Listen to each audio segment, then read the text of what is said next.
Un estado de shock no es algo que se produce únicamente cuando nos pasa algo malo, sino también cuando perdemos nuestra narrativa o nuestra historia, cuando nos desorientamos.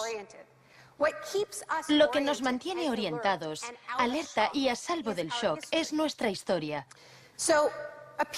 Una época de crisis como la que estamos viviendo es ideal para pensar en la historia, en la continuidad, en las raíces. Es un buen momento para situarnos en la historia de la lucha humana. La doctrina del shock.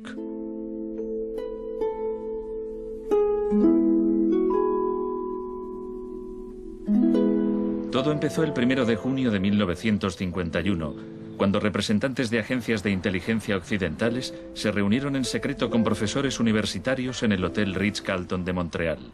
Como resultado de esta reunión, el ejército financió una investigación sobre el aislamiento sensorial en la Universidad de McGill.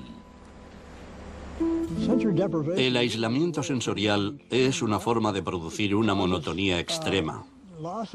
Provoca una reducción de la capacidad crítica, nubla la mente y el sujeto se queja de que ni siquiera puede fantasear.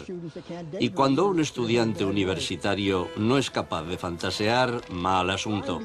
Mientras experimentábamos, empecé a creer que quizá algo que causara incomodidad o incluso dolor sería más tolerable que las condiciones de aislamiento que estudiábamos. Hebb decidió dejar de trabajar en la investigación. No tenía idea, cuando lo propuse, del arma tan terrible, tan potencialmente terrible que podía llegar a ser. Este es nuestro momento, nuestra oportunidad. Pero los experimentos continuaron bajo las órdenes del ambicioso jefe de psiquiatría, el Dr. Ewen Cameron. Su trabajo iba mucho más allá que el nuestro. Nosotros dejábamos muy claro que el sujeto podía marcharse en el momento en que quisiera, y algunos se iban. Los pacientes de Cameron no tuvieron tanta suerte. El Allen Memorial Institute, donde trabajaba, empezó a parecer una macabra cárcel donde Cameron llevaba a cabo experimentos extraños con sus pacientes de psiquiatría. Quería borrarles la mente, dejársela en blanco, para reprogramarlos desde cero.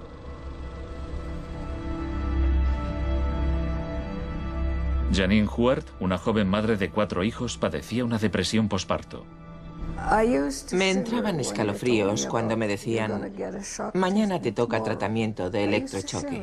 Me estremecía, me daba mucho miedo.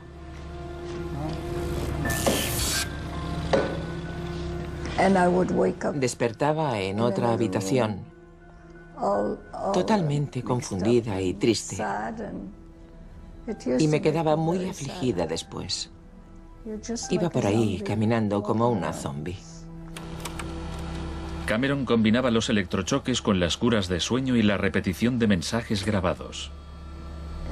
Decía: Janine, Janine, estás rehuyendo tus responsabilidades.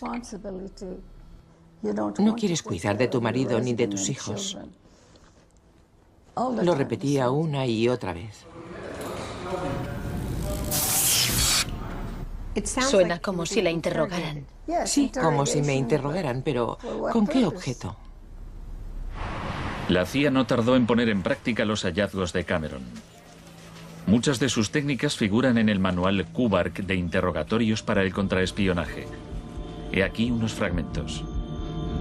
Es una tesis central del manual que estas técnicas son, en esencia, métodos para provocar la desviación de la personalidad. Hay un intervalo, que puede ser muy breve, de animación suspendida, una especie de shock psicológico o parálisis. Los interrogadores expertos reconocen este efecto cuando se da y saben que desde ese momento el sujeto está mucho más abierto a la sugestión, mucho más dispuesto a obedecer que justo antes de sufrir el shock. El otro Dr. Shock.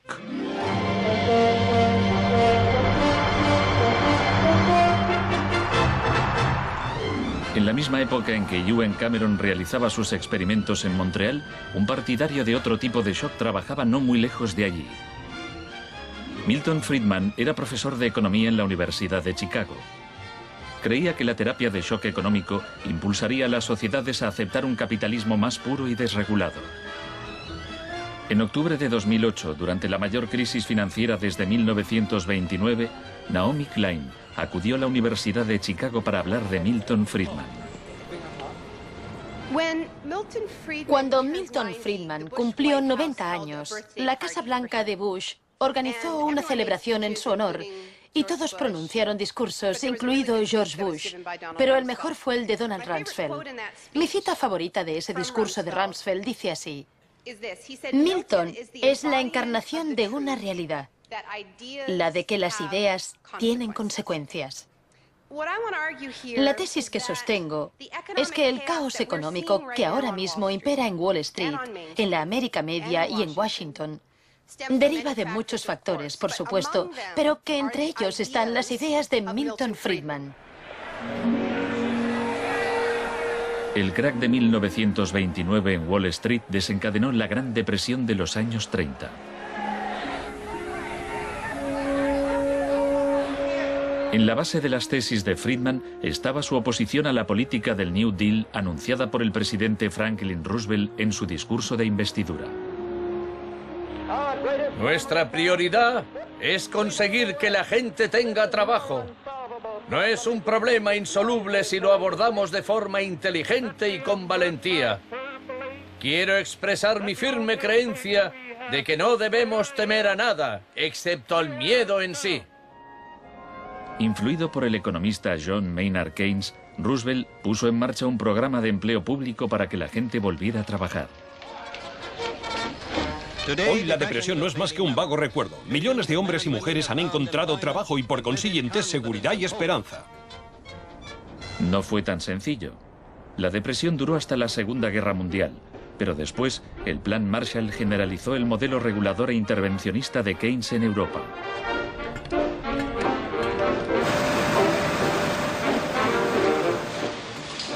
Sus principios gozaron de gran aceptación, aunque no por parte del Departamento de Economía de la Universidad de Chicago. Milton Friedman, desde esta universidad, libró una guerra contra el New Deal. Friedman era miembro de un grupo llamado Sociedad Mont Pelerin, dirigida por el economista Friedrich von Hayek. Creían que si el gobierno dejaba de prestar servicios y de regular los mercados, los problemas de la economía se resolverían solos. En los 50 los consideraban bichos raros, pero en los últimos 30 años sus ideas se han convertido en la doctrina económica dominante. La tesis de la doctrina del shock es que nos han contado un cuento sobre cómo estas medidas radicales han triunfado en el mundo, que no se han propagado de la mano de la libertad y la democracia, sino que han requerido shocks, crisis y estados de emergencia. Milton Friedman entendía la utilidad de las crisis. Solo una crisis, real o percibida, produce auténticos cambios. Cuando esa crisis sobreviene, las medidas que se toman dependen de las ideas que flotan en el ambiente. Primera puesta a prueba, Chile. Fue en Chile donde los seguidores de Friedman aprendieron a explotar un shock o crisis a gran escala. Por lo general, los voceros del neoliberalismo, los publicistas oficiales, ni siquiera mencionan a Chile. Empiezan a contar la historia a partir de Thatcher y Reagan, porque eso queda mucho mejor. En los años 50 y 60, las medidas progresistas de desarrollo en Chile eran un modelo para la zona. El gobierno invertía en salud, educación e industria. Las empresas estadounidenses temían por sus inversiones. Como respuesta, el Departamento de Estado comenzó a becar a estudiantes de Chile y el resto de Sudamérica para que estudiaran economía de libre mercado con Milton Friedman. La Universidad de Chicago tenía un convenio con la Universidad Católica de Chile que permitía a muchos chilenos venir a Chicago, donde les impartíamos formación y se doctoraban. Los estudiantes regresaban a Chile a dar clases. El Departamento de Economía de la Universidad Católica en Santiago se convirtió en una mini escuela de Chicago. Arnold Harberger, el economista que dirigía el programa, se describía como misionero totalmente entregado. En 1970, la Unidad Popular de Salvador Allende ganó las elecciones con un programa que proponía nacionalizar grandes sectores de la economía. La compañía de teléfonos pertenecía en su mayor parte a la empresa estadounidense ITT, que encabezó los intentos de evitar que Allende fuera presidente. Contaba con el apoyo de Richard Nixon en la Casa Blanca. Yo no estuve allí, pero puedo decirle lo que sabemos con certeza en la actualidad. Él encargó a la CIA que impidiera que Allende asumiese la presidencia e intentaron convencerme de que instigara al ejército chileno cuando Allende resultó elegido. A pesar de las maniobras de la CIA, Allende juró el cargo de presidente.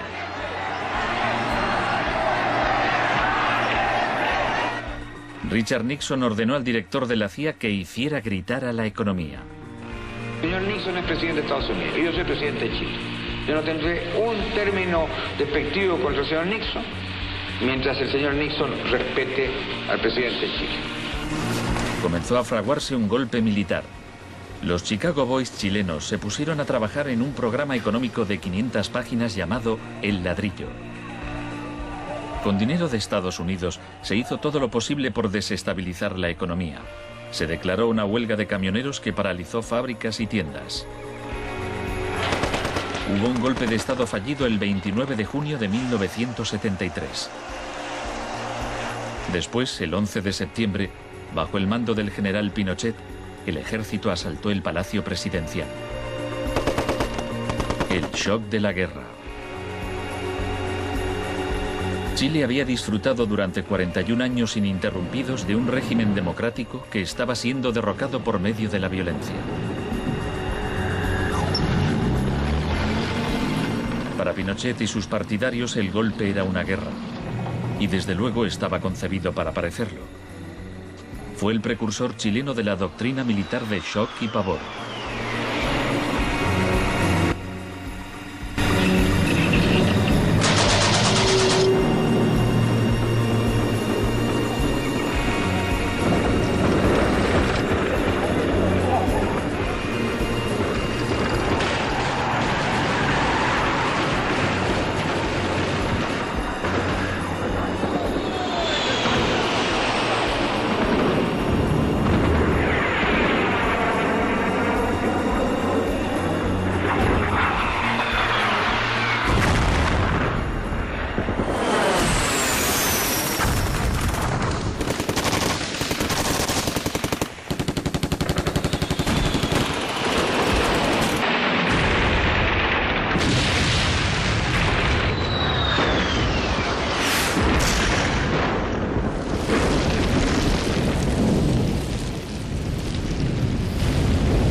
Armadas y de orden, solo bajo la inspiración patriótica de sacar al país del caos que en forma aguda lo estaba precipitando el gobierno marxista de Salvador Allende.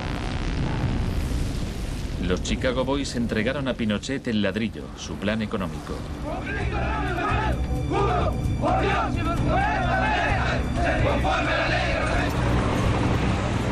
Los días siguientes, más de 13.000 opositores fueron detenidos y encarcelados.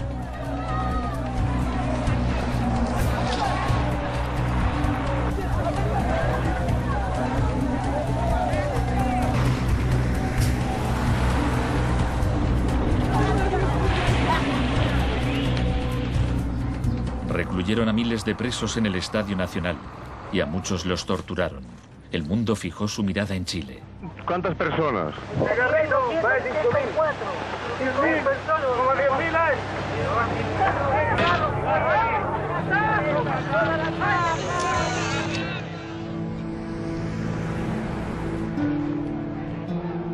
A principios de noviembre liberaron a 5.000 presos.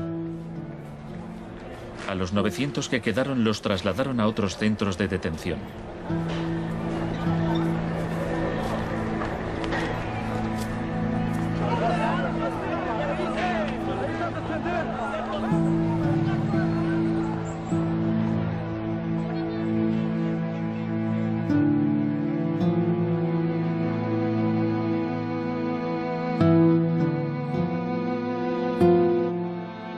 Menos de un mes después, la FIFA dejó a Chile jugar una eliminatoria para el Mundial de Fútbol en ese mismo estadio. Su rival, la Unión Soviética, se negó a jugar allí, así que se permitió a Chile marcar en portería vacía y clasificarse para el Mundial de 1974. Porque fueron tocando sin adversario hasta el otro lado. El shock económico. Aprovechando el estado de shock de la población, Pinochet impuso las medidas recomendadas por los Chicago Boys, suprimió el control de precios, privatizó empresas estatales, eliminó aranceles de importación y redujo el gasto público. Más tarde, Friedman reconoció abiertamente la importancia del experimento chileno. Se trataba del primer caso en que un avance hacia el comunismo daba paso a un avance hacia el libre mercado. No dio resultado.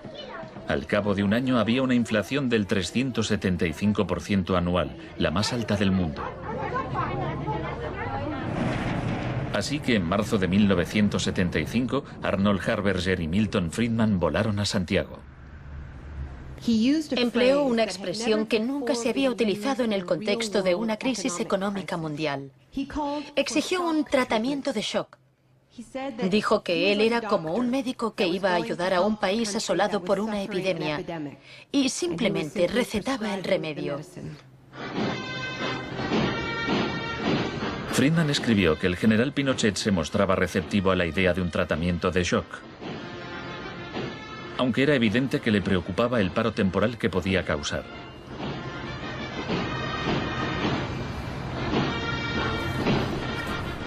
Pronto quedó claro que la política económica de Friedman favorecería a los ricos a costa de los pobres.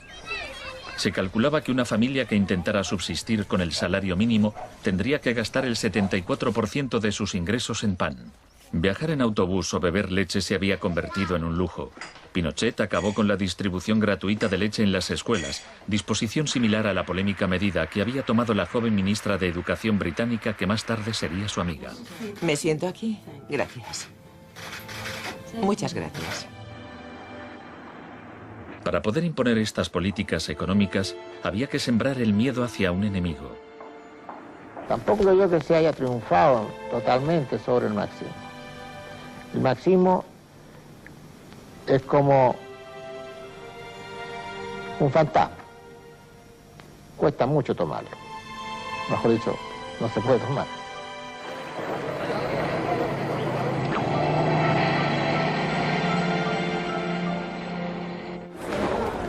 Según Friedman y Harberger, la economía de libre mercado era indisociable de la libertad y la democracia.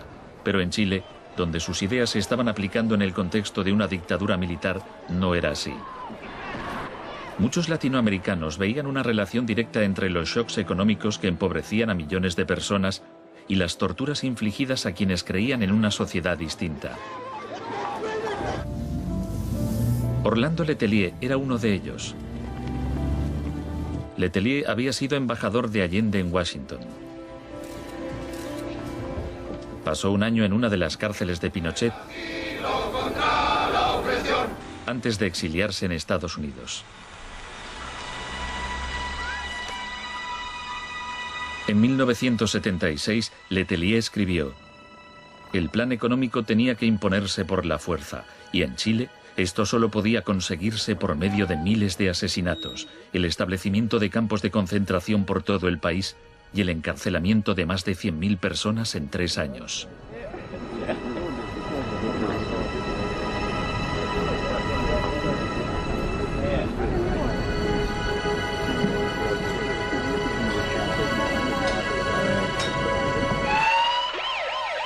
Antes de que pasara un mes, Letelier murió en un atentado con coche bomba. Buenas tardes. Una potente explosión ha destrozado un coche que circulaba por el normalmente tranquilo Embassy Road de Washington. El chileno era Orlando Letelier, ministro de Exteriores durante los últimos meses del régimen marxista del difunto Salvador Allende. Damos paso a Richard Roth. Michael Townley, miembro de la policía política secreta de Pinochet, estaba detrás del atentado. Había entrado en Estados Unidos con pasaporte falso y la CIA estaba al corriente de ello. Michael, buenas noches. Buenas noches, Pablo. La opinión del Poder Judicial chileno, ¿hay confianza en él? Mire, yo confío plenamente en la justicia chilena, como patriota y luchador antimarxista y juntista por sobre todas las cosas. Pese a su confianza, Townley fue extraditado a Estados Unidos y condenado por el asesinato de Letelier. Pinochet gobernó Chile como dictador durante 17 años, pero en una entrevista en que se sinceraba, Harberger seguía negándolo. Un gobierno represivo no puede durar mucho tiempo en el marco de un sistema de auténtica libertad económica. El año del asesinato de Orlando Letelier se le concedió a Friedman el Premio Nobel de Economía. Saben, tienen una idea totalmente deformada de lo que pasó. Les explicaré un par de cosas. En primer lugar, universidades chilenas me ofrecieron 2 títulos honoríficos antes de que yo viajara allí. Rehusé aceptarlos porque dichas universidades se financiaban en parte con fondos públicos y yo no quería dar en ningún caso la impresión de que apoyaba el régimen político de Chile. No soy representante de Chile, no soy asesor de Chile, ni tengo responsabilidades para con el gobierno de Chile.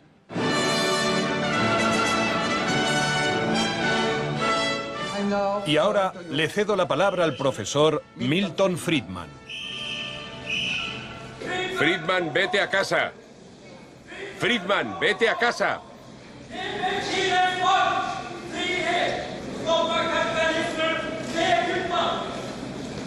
Lamento este incidente. Podría haber sido peor.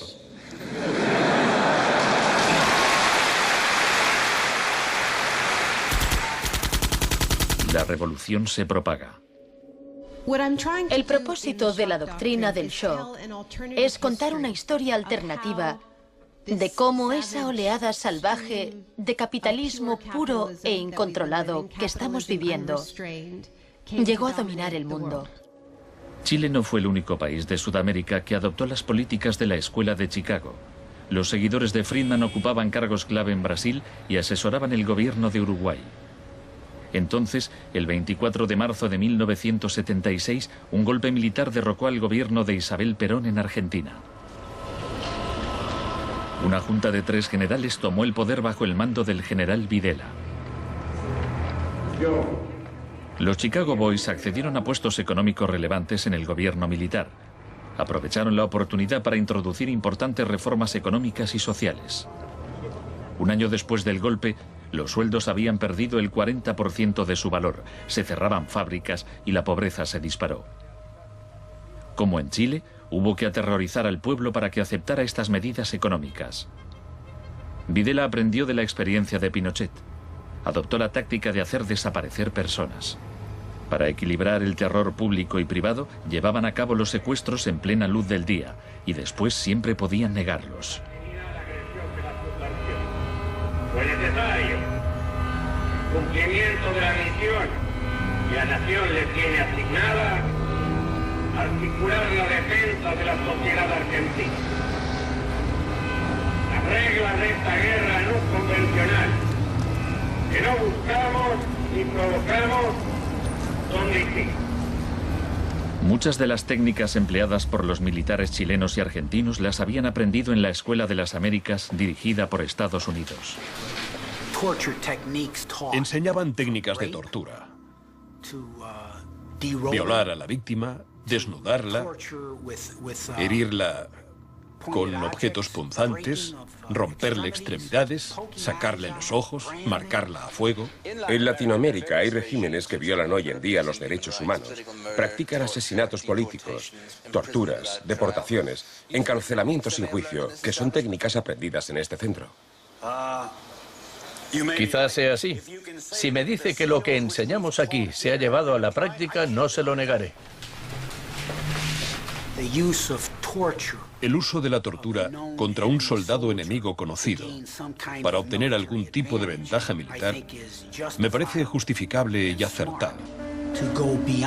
Ir más allá, utilizar las técnicas de tortura solo para intimidar a la gente, es un grave error, poco ético e inmoral. Pero en Argentina y Chile estas técnicas no solo se emplearon con soldados o terroristas, sino con estudiantes y sindicalistas, con todo aquel que se opusiera a la política de libre mercado del régimen.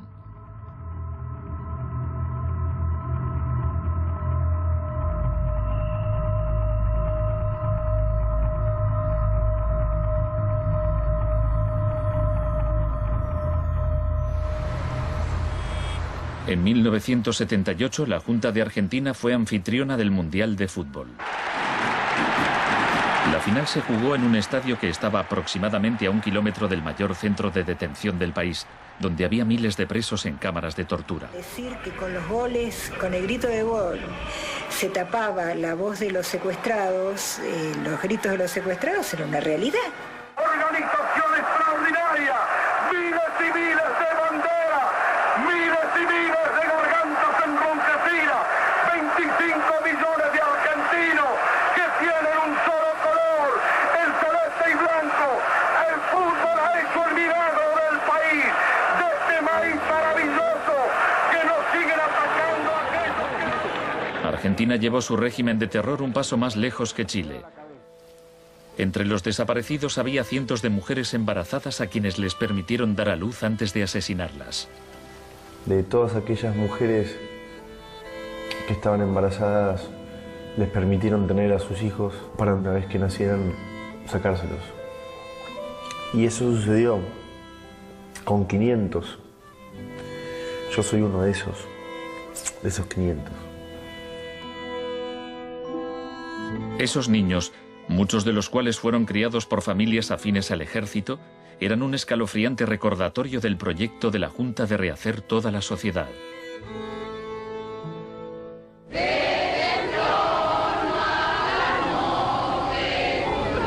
Cuando la Junta aún detentaba el poder, un grupo de madres y abuelas de desaparecidos empezaron a protestar en la Plaza de Mayo.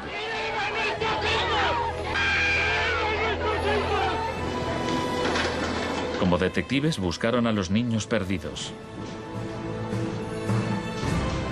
Tras la caída de la Junta, localizaron a algunos y los reunieron con sus familias. De vez en cuando encontraban restos. Por lo general, no encontraban nada. El general Videla fue declarado culpable de asesinato, secuestro y tortura. Señores jueces, nunca más. Se le condenó a cadena perpetua.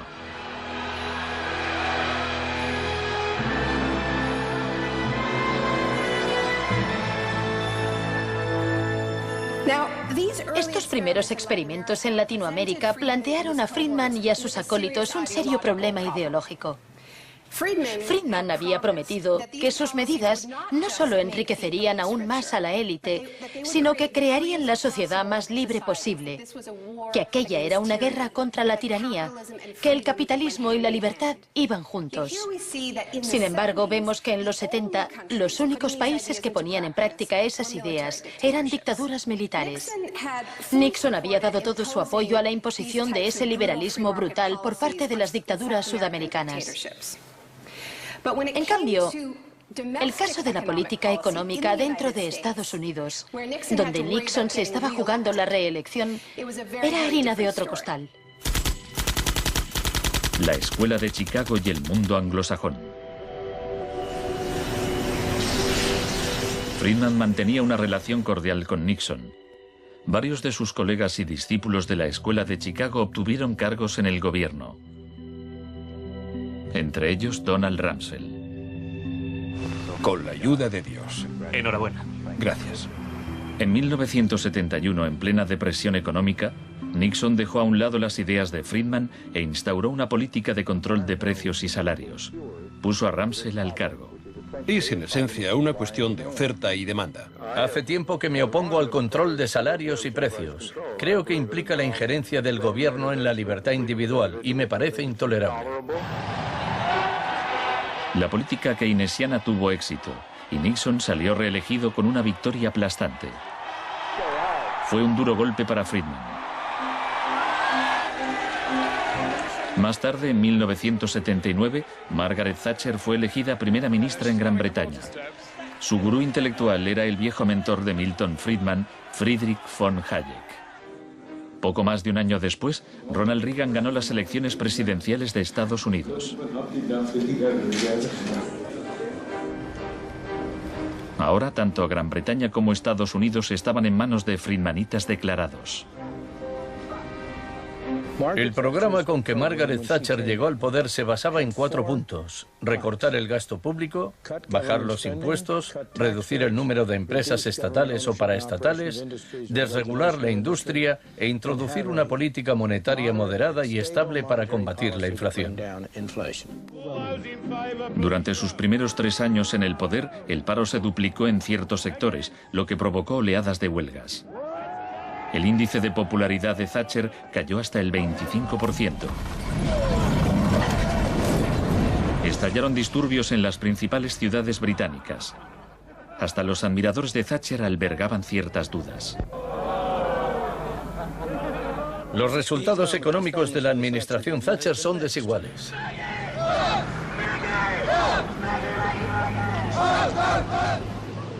A quienes esperan ansiosos a que yo haga caso del eslogan favorito de los medios, dar vuelta atrás, solo puedo decirles una cosa: dad vuelta atrás vosotros si queréis. La dama no es partidaria de ello. Friedrich von Hayek instó a Thatcher a adoptar las políticas de shock económico de Pinochet.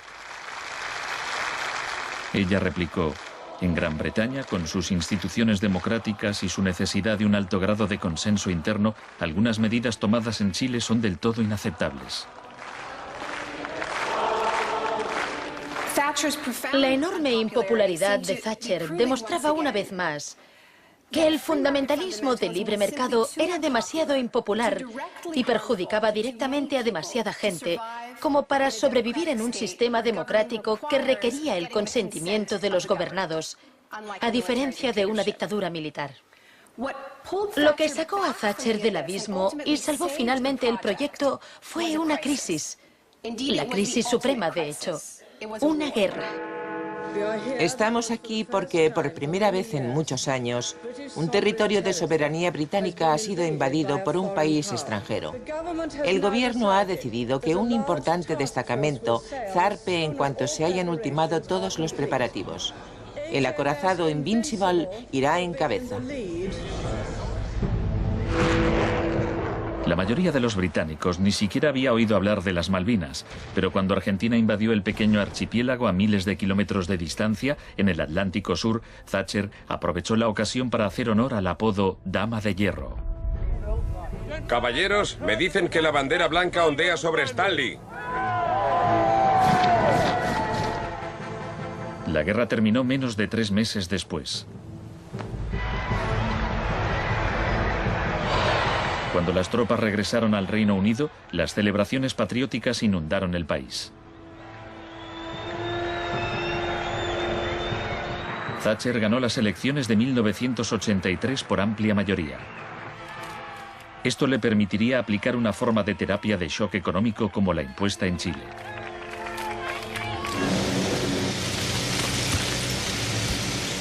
La organización de trabajadores más poderosa del país era el Sindicato Nacional de Mineros. Cuando la Junta Nacional del Carbón anunció el cierre de minas, los mineros declararon la huelga. Zonas del centro de Londres están paralizadas por miles de mineros y simpatizantes que se manifiestan por la ciudad en favor de la huelga de mineros, la más larga y feroz jamás vivida en Inglaterra desde 1926, así como la más costosa. La huelga duró casi un año. Thatcher empleó todos los medios a su disposición para acabar con el sindicato.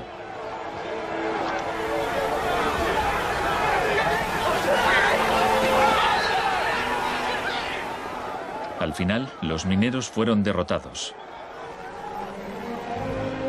Thatcher aprovechó esta victoria para implantar la revolución de la Escuela de Chicago en su país. Una serie de anuncios vistosos promocionaba un programa de privatizaciones masivas. Thatcher vendió la industria del acero, el agua, la electricidad, el gas, el teléfono, aerolíneas, el petróleo. Privatizó las viviendas públicas. Salieron a concurso los servicios municipales. En 1986 se desregularon los servicios financieros y la banca. Se le llamó el Big Bang. No hace falta que le recuerde a ninguno de los presentes que el Big Bang es solo el principio.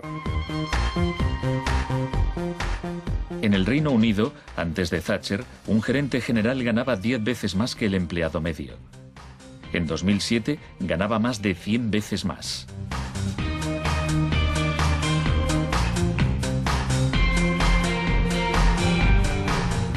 En Estados Unidos, antes de Reagan, los gerentes generales ganaban 43 veces más que el empleado medio. En 2005 ganaban más de 400 veces más.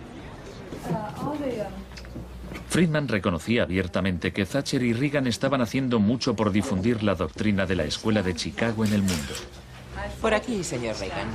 He pensado que debía colocarse aquí.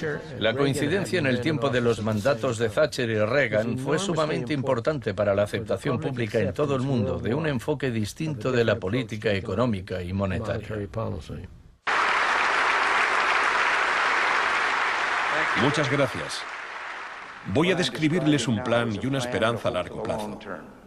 Que el avance de la libertad y la democracia relegue al marxismo-leninismo al basurero de la historia, tal como ha hecho con otras tiranías que coartan la libertad e impiden que la gente se exprese. Más allá del telón de acero. Todos conocemos el cuento de hadas sobre la caída del comunismo. Occidente, con Reagan y Thatcher al mando, parecía tan próspero a los ojos de la gente del bloque comunista que ésta a su vez empezó a exigir medidas radicales de libre mercado. En realidad no sucedió así. Es cierto que quienes vivían oprimidos por el autoritarismo comunista querían la democracia de verdad y que querían poder ir a comprar tejanos y a comer Big Macs. Eso es cierto. Pero eso no significa que aspiraran al capitalismo salvaje con oligarcas descontrolados y sin protecciones sociales, que acabó por instaurarse en tantos países del bloque del Este que aún lo padecen hoy en día. Thatcher había hecho lo posible por socavar el poder de los sindicatos en el Reino Unido, pero en 1988 viajó a Polonia para ofrecerle su apoyo al sindicato Solidaridad. Se trata del proceso para pasar de donde están ahora a donde quieren estar. Como consecuencia de las huelgas en Polonia, se permitió a Solidaridad participar en las elecciones de junio de 1989, lo que a su vez desencadenó oleadas de manifestaciones en toda Europa del Este.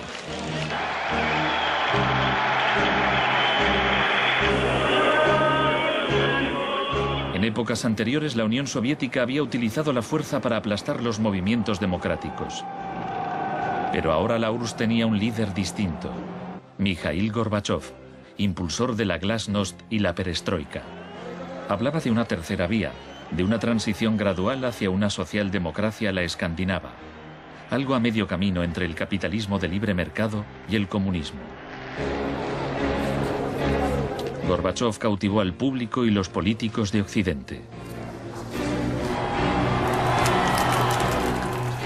Es un líder audaz, decidido y valiente. Ante la mirada de Gorbachev, los viejos regímenes comunistas se desmoronaron uno a uno.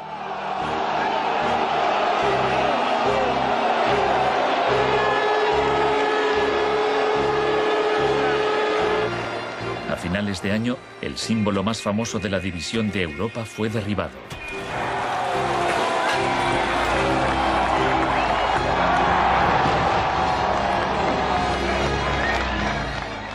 Para Friedman y los Chicago Boys, se abrieron las puertas de todo un mundo nuevo. En la Unión Soviética, Gorbachev quería reformar la economía rusa poco a poco. En 1991, Gorbachev asistió como invitado a la cumbre del G7 en Londres. Esperaba obtener apoyo financiero para sus reformas económicas graduales. Sin embargo, le dijeron que o aceptaba la terapia de shock radical o no le concederían ayudas. ¿Qué tal, señor presidente? ¿No está demasiado cerca? El mes siguiente se produjo un intento de golpe de Estado contra él.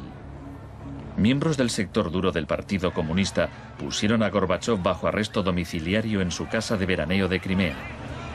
Los tanques rodearon la Casa Blanca, el Parlamento ruso.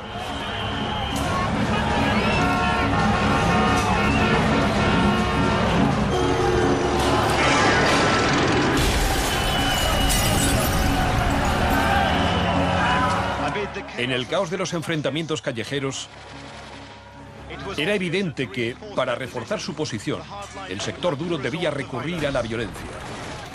Estos choques entre el pueblo y las fuerzas del orden son algo nunca visto desde los tiempos lejanos de la Revolución Rusa.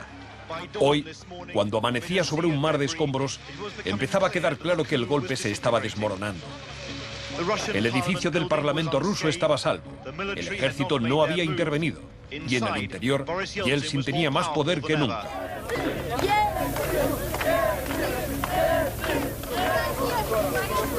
Fue un momento estelar para Yeltsin.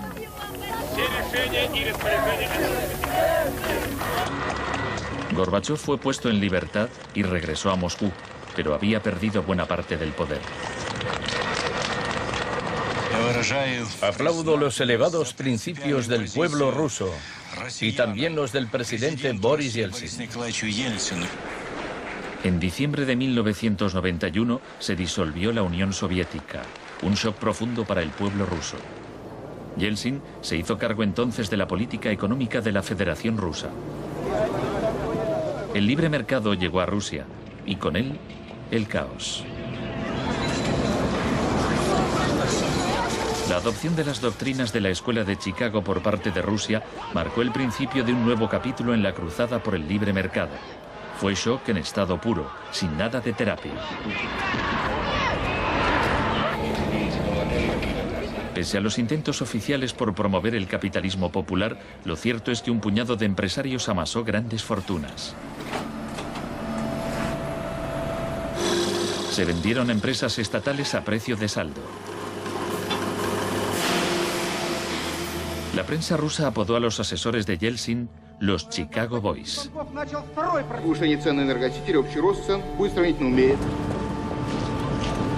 Gracias a la terapia de shock de Yeltsin, en 1992 los rusos consumían un 40% menos que en 1991. Un tercio de la población había caído en la pobreza y la gente tardaba meses en cobrar su sueldo. Según las predicciones de un experto, 140 millones de rusos pronto vivirán bajo el umbral de la pobreza. La corrupción era generalizada y el crimen organizado se disparó. Moscú se convirtió en el nuevo salvaje oeste.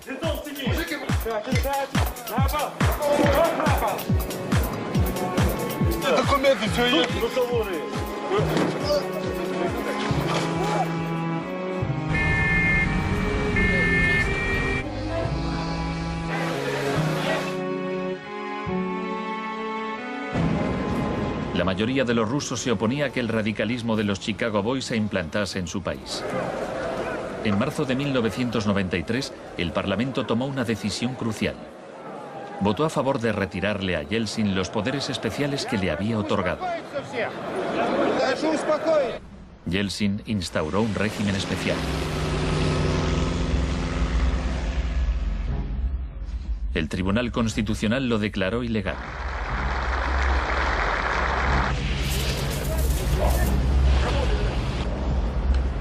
El 21 de septiembre, Yeltsin, al estilo Pinochet, disolvió el Parlamento.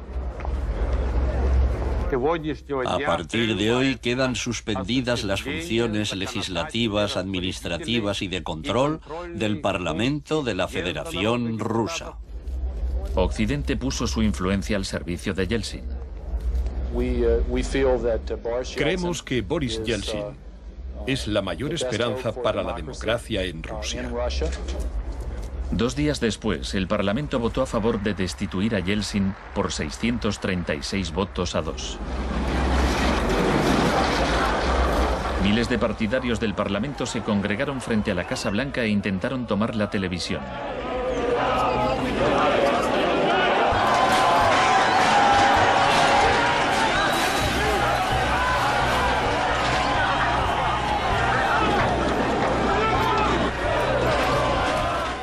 Parecía que los defensores del Parlamento iban ganando.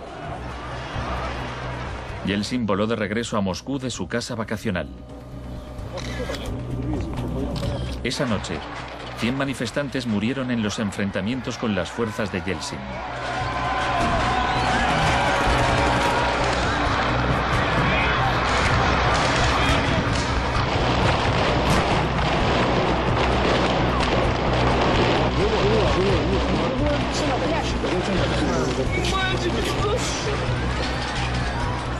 El 4 de octubre, Yeltsin ordenó al ejército que atacara la Casa Blanca y bombardeara el mismo edificio que él había defendido 2 años antes. ¿No lo entendéis? ¡Son asesinos!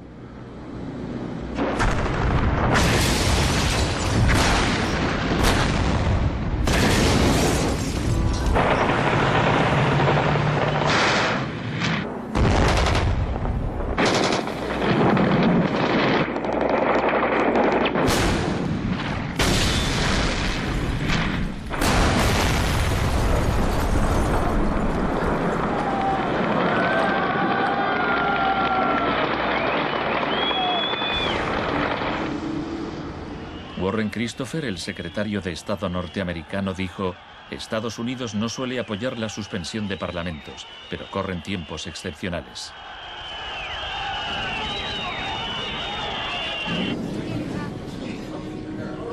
Yeltsin había conseguido el poder absoluto.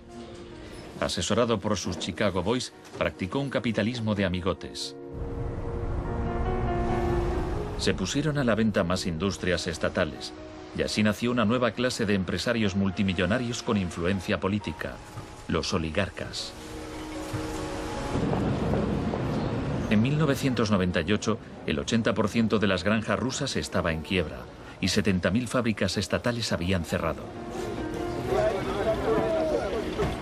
En 8 años, el número de pobres había aumentado en 72 millones, mientras Moscú pasaba a ser la ciudad del mundo con más multimillonarios.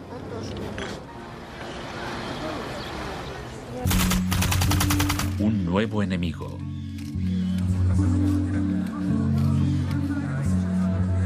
Buenas tardes, gracias por venir. Es un honor para mí anunciarles que voy a proponer a Donald Rumsfeld como secretario de Defensa. Estoy deseando servir de nuevo a mi país. Rumsfeld ya había sido secretario de Defensa en el gobierno de Gerald Ford. En ese entonces, el enemigo a temer era la Unión Soviética. No afirmo que nos estén invadiendo los rusos, sino sus tendencias. No digo que midan 3 metros, sino que medían 1,60 m, ahora 1,80 m y siguen creciendo. Ahora había un nuevo enemigo más cerca de casa. El 10 de septiembre de 2001, Rumsfeld expuso en un discurso sus planes para privatizar parte del ejército de Estados Unidos. Milton Friedman se habría sentido orgulloso. Decía: hoy hablaré de un adversario que representa una amenaza, una grave amenaza para la seguridad de Estados Unidos. Dicho adversario es uno de los últimos bastiones de la planificación central. Gobierna a golpe de planes quinquenales. Podría parecer que este adversario es la antigua Unión Soviética, pero ese enemigo ya no existe. Tenemos a este adversario mucho más cerca. Es la burocracia del Pentágono. Hoy le declaramos la guerra a la burocracia. Al día siguiente, el vuelo 77 de American Airlines se estrelló en el Pentágono y mató a 184 personas.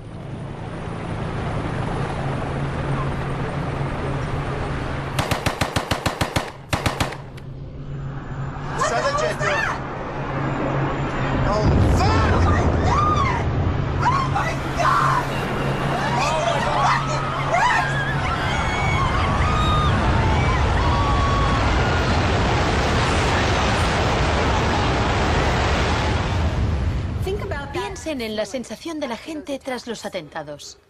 ¿Quién es esa gente? ¿De dónde son? ¿Por qué nos odian? Se produjo una rotura de esquemas colectiva. No vivíamos en el mundo en que creíamos vivir. Y nuestros líderes no dejaban de repetir que todo aquello que creíamos entender antes del atentado ya no era vigente. Se acuñó una nueva frase, mentalidad pre-11S. Lo que ocurrió en ese momento fue que surgieron teorías nuevas por arte de magia sobre un choque de civilizaciones. De pronto, ese era el mundo en que vivíamos. Resultó que había un eje del mal y que estábamos librando una guerra contra el terrorismo. Esta guerra abstracta e imposible de ganar ha tenido enormes consecuencias económicas. Antes de 2001, la seguridad nacional apenas podía considerarse una industria. Hoy en día es más importante que las industrias del cine y la música juntas. Entre el 11 de septiembre de 2001 y el año 2006, el Departamento de Seguridad Nacional pagó $130.000 millones a contratistas privados. Este es el complejo del capitalismo del desastre, una nueva economía basada en el miedo. Será una batalla monumental entre el bien y el mal. La guerra contra el terrorismo, primera parte. La mejor defensa contra el terror es una ofensiva global contra él, allí donde esté. La primera fase de esta guerra fue el bombardeo de Afganistán.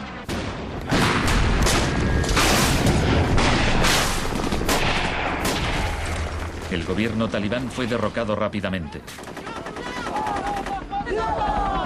La posguerra resultó más complicada. Nuestra lucha contra el terrorismo empezó en Afganistán, pero no acaba allí.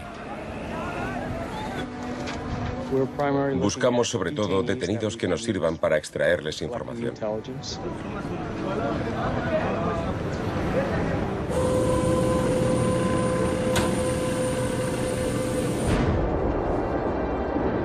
En Guantánamo, las fuerzas estadounidenses pusieron en práctica por primera vez las técnicas del manual Kubark de forma explícita y pública.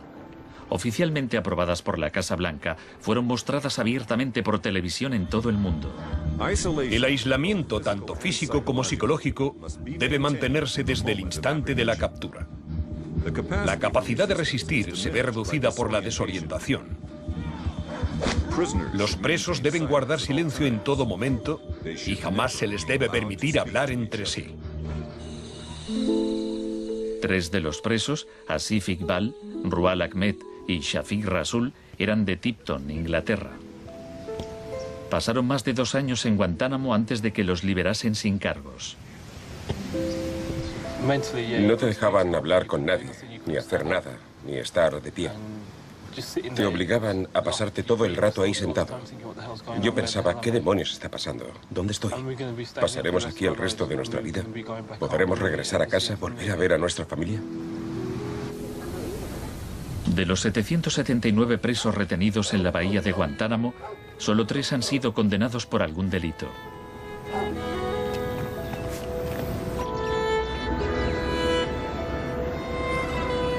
Lo único que sé a ciencia cierta es que son mala gente. Era un mensaje para todo el mundo, un mensaje muy claro. Esto es lo que te pasa si te interpones en nuestro camino. La guerra contra el terrorismo, segunda parte. La guerra contra el terrorismo no se libra contra un solo hombre o contra un solo país. Se alegaron muchas justificaciones para la invasión de Irak. Pero si Estados Unidos realmente hubiera querido invadir un país que presuntamente albergaba a líderes de Al-Qaeda, tenía armas nucleares y vendía tecnología nuclear a otros países, Pakistán habría sido la opción más obvia. Tenía contactos estrechos con los talibán y el poder estaba en manos de un dictador militar. En cambio, George Bush eligió como objetivo Irak, el país con la tercera mayor reserva de petróleo del mundo.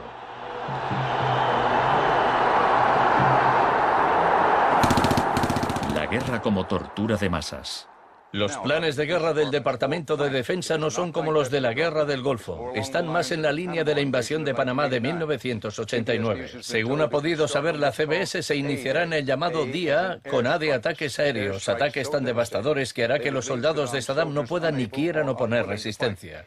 La idea es que el bombardeo sea tan intenso que produzca, en palabras textuales, shock y pavor.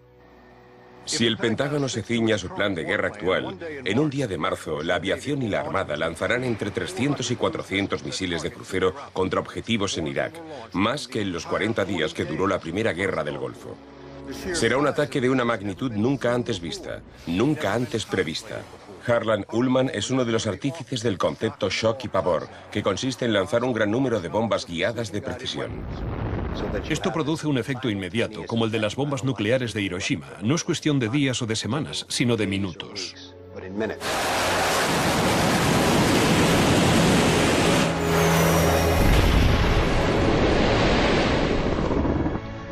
Además, paralizas la ciudad, es decir, la dejas sin energía ni agua y lanzas una campaña implacable de desgaste, de modo que al cabo de 2, 3, 4 o 5 días, ellos quedan agotados física, emocional y psicológicamente. Anoche una zona de 1 milla cuadrada del centro de Bagdad parecía el infierno en la tierra. Durante la primera oleada de bombardeos, los ciudadanos de Bagdad sufrieron una versión del aislamiento sensorial descrito en el manual Kubark. En el caos que siguió a la caída de Saddam Hussein, Estados Unidos hizo poco por impedir los saqueos. Algunos cargos del gobierno incluso los consideraban un punto de partida para desmantelar el Estado iraquí. John Agresto, encargado de reorganizar la educación superior, veía el saqueo de escuelas como una oportunidad para empezar de cero. De hecho, antes de las sanciones, Irak tenía el mejor sistema educativo de la región y una tasa de alfabetización del 89%. En cambio, en Nuevo México, estado natal de Agresto, el 46% de los ciudadanos eran analfabetos funcionales. En Irak se aplicaron 3 formas de shock distintas que actuaban a la vez y se complementaban entre sí. Estaba el shock de la guerra, seguido de inmediato por la terapia de shock económico impuesta por Paul Bremer. Y como la resistencia a esa transformación económica, a ese shock económico rápido iba en aumento, se aplicó el shock de la represión y la tortura. 3 clases de shock distintas. El shock económico.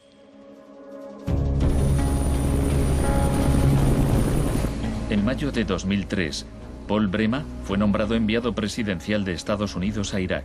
2 semanas después de su llegada, declaró el país listo para los negocios. Creemos que la coalición cuenta con una autoridad lo bastante amplia para decidir el rumbo de la economía iraquí.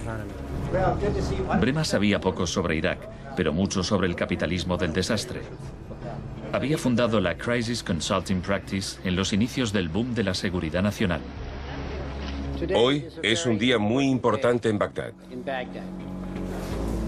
Bremer dedicó los primeros 4 meses a aprobar medidas clásicas de la Escuela de Chicago. Rumsfeld aseguraba que Irak tenía unas de las leyes fiscales y de inversión más avanzadas y atractivas del mundo libre.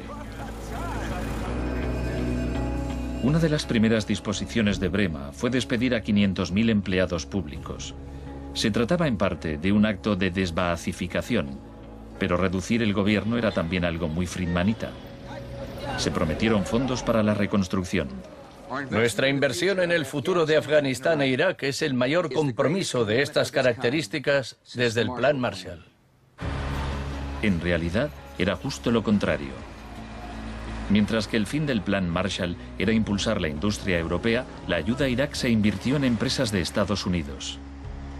Los pocos iraquíes que consiguieron empleo estaban al final de una serie de subcontratistas.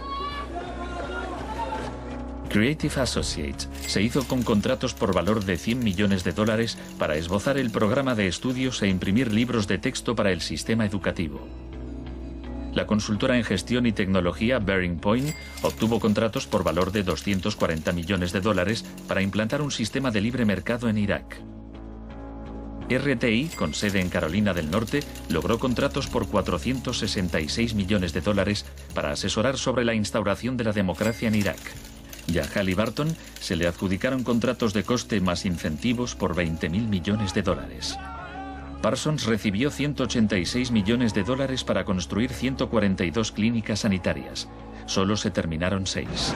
El suministro básico de electricidad y agua apenas mejoró, pese a los miles de millones que se gastaron durante los primeros 4 años. Vamos a triunfar aquí y cuando lo consigamos habremos hecho algo importante, no solo para 25 millones de iraquíes, sino para favorecer los intereses occidentales en la región. Hasta los nuevos billetes iraquíes se imprimían en el extranjero. Les mostraré un ejemplo de estos billetes. Estados Unidos incluso llegó a pagar a empresas privadas para que supervisaran a las empresas privadas que habían logrado contratos.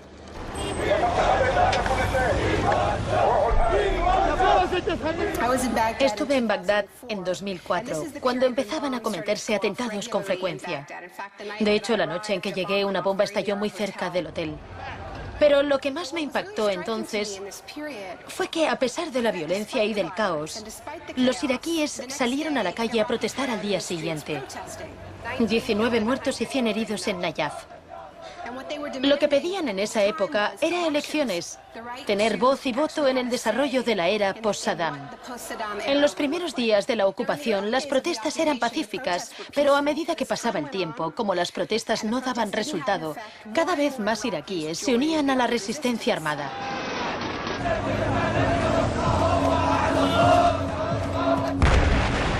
La violencia se descontroló.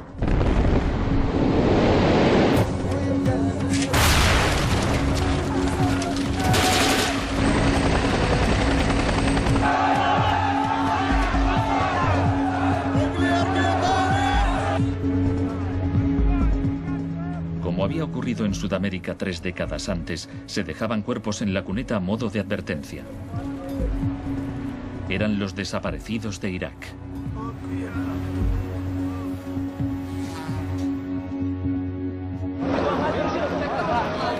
Se tomaron medidas extremadamente agresivas para aplastar a la oposición. El shock de la represión.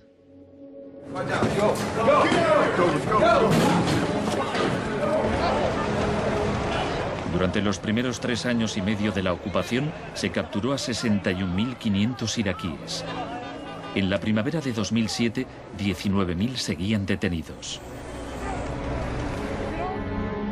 En prisión los interrogaban con técnicas derivadas de las que ideó la CIA, basándose en los experimentos realizados por Ewen Cameron en los años 50.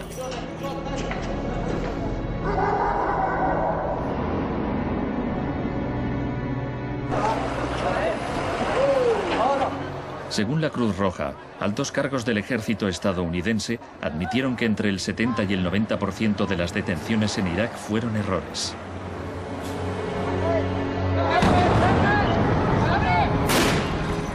Aunque el caos que reina en el país parezca un fracaso de la terapia de shock, en Irak el capitalismo del desastre ha florecido. El desastre en sí era una buena oportunidad para hacer negocio.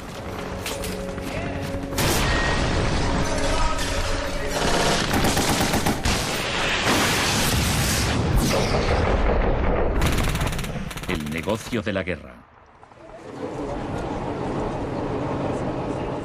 El gasto militar de Estados Unidos prácticamente se ha duplicado desde 2001.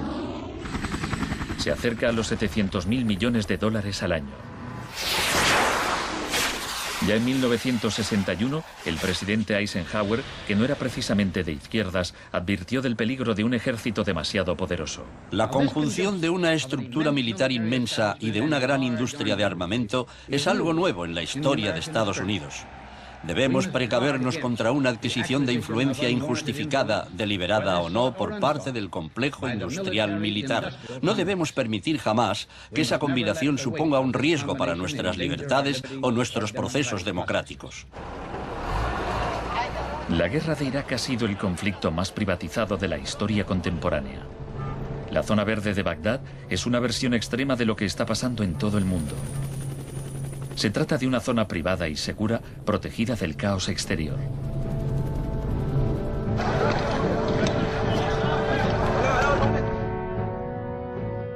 En 1991, durante la Primera Guerra del Golfo, por cada 100 soldados había un contratista militar. En 2003, cuando empezó la guerra de Irak, por cada 100 soldados había 10 contratistas. En 2006, por cada 100 soldados había 33 contratistas. Un año después, por cada 100 soldados había 70 contratistas. En julio de 2007 había más contratistas que soldados en Irak. Esto iba incluso más lejos de lo que Milton Friedman se había atrevido a soñar. Lo único que no privatizaría son las Fuerzas Armadas, los tribunales y algunas carreteras y autopistas. Una de las empresas contratadas más relevantes era Blackwater USA. Durante la batalla de abril de 2004 en Nayaf, Blackwater asumió el mando de los marines estadounidenses. Docenas de iraquíes murieron durante la operación. Estados Unidos había blindado las empresas privadas contra las leyes iraquíes, por lo que éstas funcionaban en un vacío legal, un poco como Guantánamo. Le pregunté al secretario de Defensa hace un par de meses bajo qué se rige. El señor Rumsfeld... Iba a preguntárselo yo. Siga.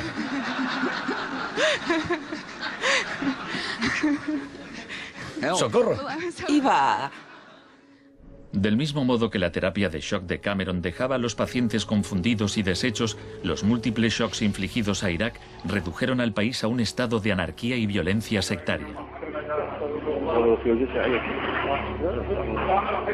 En la época en que ejecutaron a Saddam, en 2006, morían 1000 iraquíes por semana.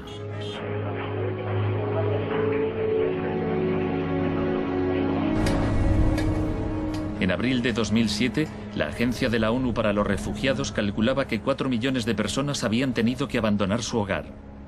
Cientos de miles de iraquíes habían muerto. Creo que los historiadores escribirán con toda claridad que hicimos algo extraordinario y noble aquí.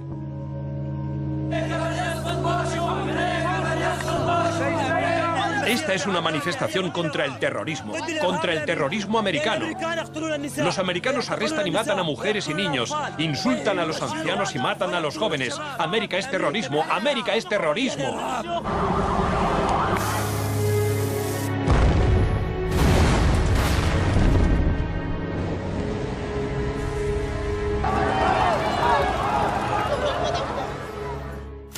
Un mundo de zonas verdes y rojas. Cuando el huracán Katrina llegó a Nueva Orleans en agosto de 2005, el mundo presenció horrorizado una especie de apartheid del desastre. Quienes tenían recursos se marcharon de la ciudad, mientras decenas de miles de desfavorecidos tuvieron que quedarse prácticamente sin ayuda del Estado.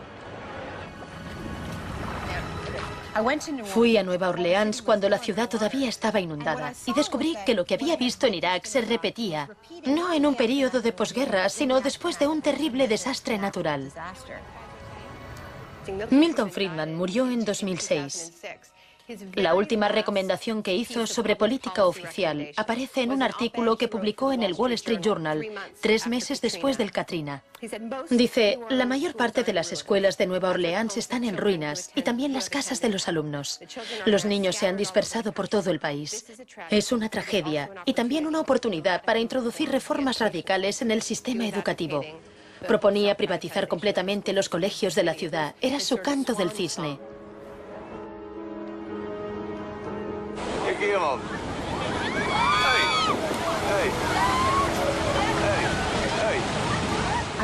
Fui testigo de un proceso similar en Sri Lanka, en los días que siguieron al tsunami de 2004.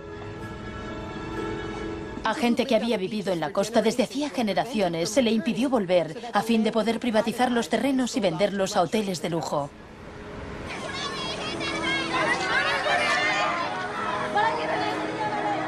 Justo a esto me refiero con la expresión doctrina del shock, al saqueo sistemático del sector público después de un desastre, cuando la gente está demasiado ocupada haciendo frente a la emergencia, a sus problemas diarios, para proteger sus intereses.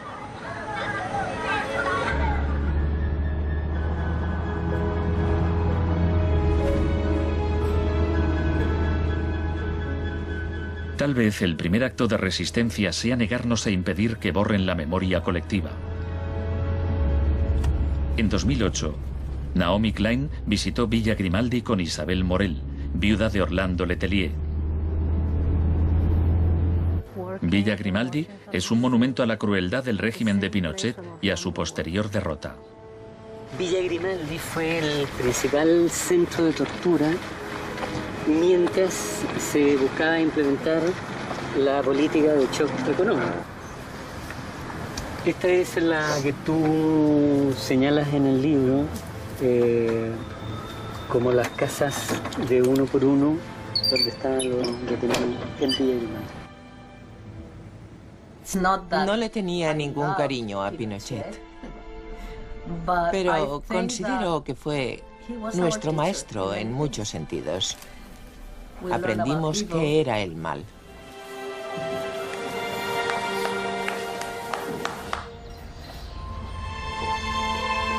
En 1988, Pinochet fue detenido cuando se encontraba en Londres. Su vieja aliada, Margaret Thatcher, permaneció a su lado. Sé lo mucho que le debemos.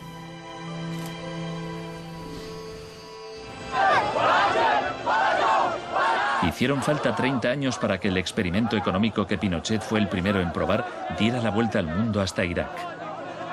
Aún así, las similitudes entre pasado y presente son asombrosas. Entre los campos de concentración de Pinochet y el centro de detención de Bush en Guantánamo. entre los desaparecidos de Chile y los de Irak, entre los experimentos de Ewen Cameron y las torturas infligidas a los presos de Abu Ghraib. Ha llegado nuestro momento, nuestra ocasión. Borró todo el pasado. Por eso aplicaba electrochoques. Borraba el pasado del paciente e implantaba ideas nuevas. Pero Janine resistió. En 1988, la CIA accedió a indemnizar a Janine y a otras víctimas de los experimentos de Ewen Cameron. Janine, ¿estás orgullosa de que, aunque intentaron hundirte, tú has luchado con todas tus fuerzas y has vencido? En cierto modo, sí. En cierto modo. Porque creo que todavía me queda una pizca de fuerza de voluntad. Es muy difícil luchar contra un gobierno. La gente me decía: Janine, no puedes luchar contra el gobierno, no te das cuenta, son muy poderosos. Pero yo tenía fe en que ganaría. El fin de una era. Los mercados no regulados son volátiles por naturaleza. Las burbujas se inflan y al final estallan inevitablemente. Tras la desregulación del Big Bang, en los 80, se han producido varios shocks económicos. En 1987 hubo un lunes negro. Los mercados se desplomaron de forma espectacular. Fue el mayor derrumbe porcentual ocurrido en un mismo día en la historia de la bolsa. En 1992 hubo un miércoles negro cuando los especuladores de divisas hicieron fortunas apostando contra la libra. En 1997 estalló la crisis asiática. En un año, 600.000 millones de dólares se perdieron en las bolsas de Asia.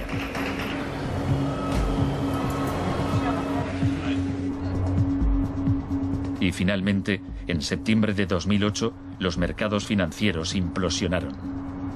El mercado no está funcionando correctamente. Ha habido una pérdida generalizada de confianza.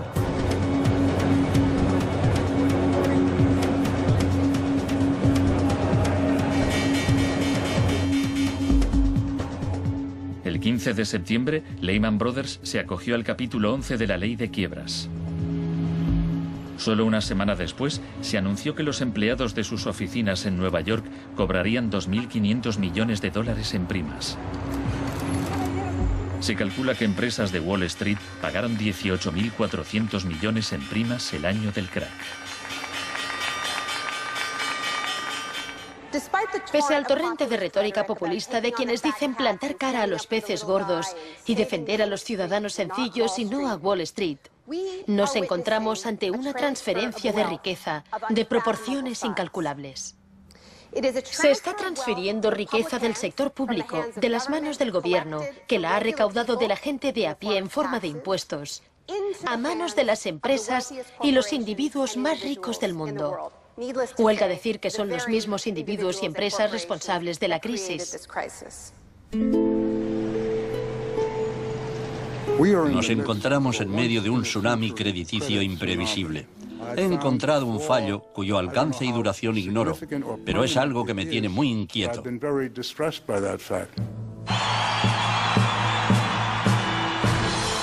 Estados Unidos, la crisis financiera propició la victoria de Obama. El país quería cambiar de rumbo. ¡Hola, Chicago! Esta crisis está claramente considerada por casi todo el mundo un resultado directo de esta ideología concreta de la desregularización y la privatización. La magnitud de la crisis abre una puerta a la esperanza. La doctrina del shock, como estrategia, solo funciona si no sabemos que existe. Lo que me parece más esperanzador de la crisis económica actual es que esta táctica se está desgastando, pues el factor sorpresa ha desaparecido. Los tenemos calados y ya no nos engañan. Nos estamos volviendo a prueba de shocks. La última vez que el mundo sufrió una crisis financiera tan grave como esta, la gente abrazó las medidas keynesianas del New Deal. Quiero expresar mi firme creencia de que no debemos temer a nada, excepto el miedo mismo. Más de 1 millón de personas se desplazó a Washington para asistir al discurso de investidura de Obama. Muchos periodistas lo compararon con Franklin Roosevelt. Últimamente se han trazado muchos paralelismos entre Obama y Franklin Delano Roosevelt. Así que hablaré un poco de este último. Les contaré una anécdota estupenda que podría ser inventada sobre cuando lo visitaban representantes de sindicatos u organizaciones progresistas y le proponían medidas nuevas y avanzadas para que las incluyese en el New Deal. Él los escuchaba con atención y al final decía: ahora salid ahí fuera y obligadme a hacerlo. Y ellos así lo hacían. En 1937, año clave para el New Deal, ¿saben cuántas huelgas se declararon en Estados Unidos? 4.740 huelgas que duraban un promedio de 20 días. ¿Saben cuántas huelgas hubo en 2007? 2. 21. En fin, la otra razón para recordar esta historia de la lucha social es que nos dice algo muy importante, algo que debemos recordar en estos momentos en que nos jugamos tanto. Nos enseña que si queremos políticas contra la crisis que hagan de este mundo un sitio más sano, justo y pacífico, tendremos que salir ahí fuera y obligarlos. Gracias.